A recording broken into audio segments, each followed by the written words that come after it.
নমস্কার বন্ধুরা, তিন কন্যার রান্নাবান্নায় তোমাদের সবাইকে স্বাগত। আজকে ঝুমদি বানাচ্ছে নারকোল দিয়ে মানকচু বাটা। চলো দেখে আসি কিভাবে বানাচ্ছে।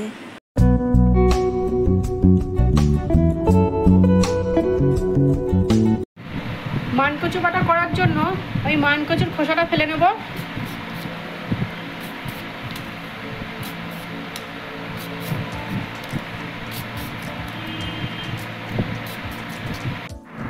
খোসাটা আমি একটু মোটা করে ফেলবো।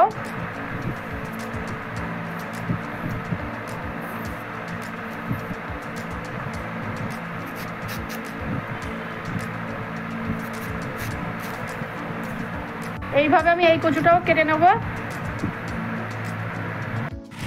এখন আমি কচুটা ধুয়ে নিচ্ছি।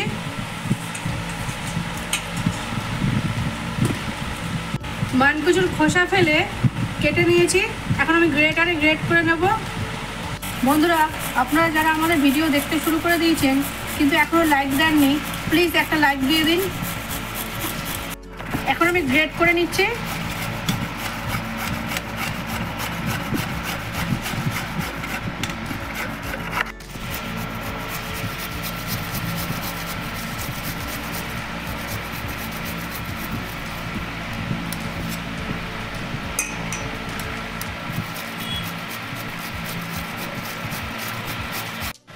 এখন আমি নারকেল কুড়িয়ে নিচ্ছি।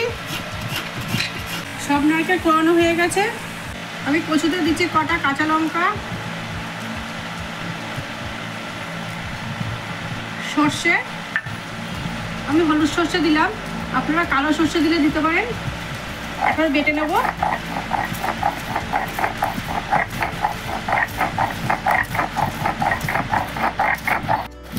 বন্ধুরা, কচু, সর্ষে, কাঁচা লঙ্কা একসাথে বাটছি কেন আমার হাতটা চুলকবে না, তাই জন্যে।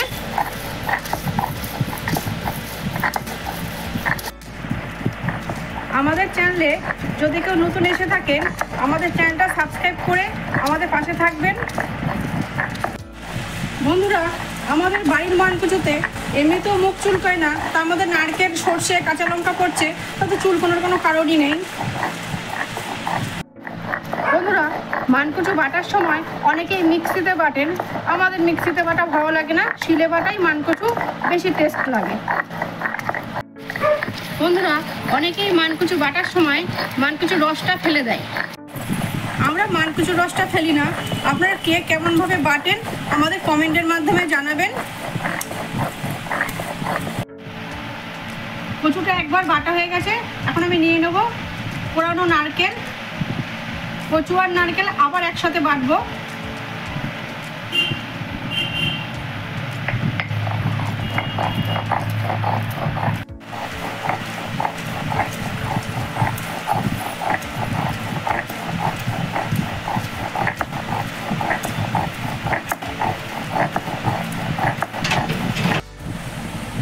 দিয়ে দিচ্ছি স্বাদ মতো নুন, দিয়ে দিচ্ছি চিনি।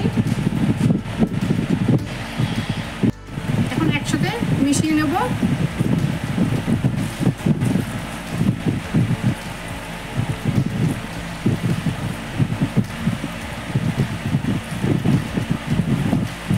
নুন চিনি মিশিয়ে নিয়েছি।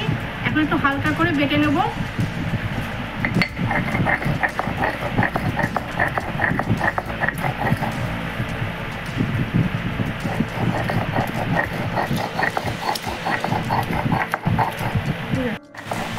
এরকম নিত্য নতুন রেসিপি পাওয়ার জন্য আমাদের চ্যানেলটাকে সাবস্ক্রাইব করে আমাদের পাশে থাকার অনুরোধ রইল। কচু বাটা হয়ে গেছে, আমি তুলে নিচ্ছি।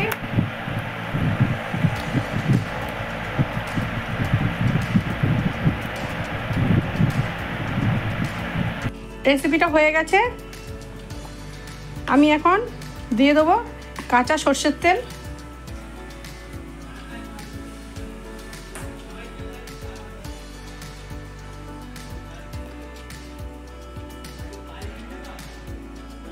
আর যাই আসবো পরের দিন নতুন কোনো রেসিপি নিয়ে। আপনারা ভালো থাকবেন, সুস্থ থাকবেন।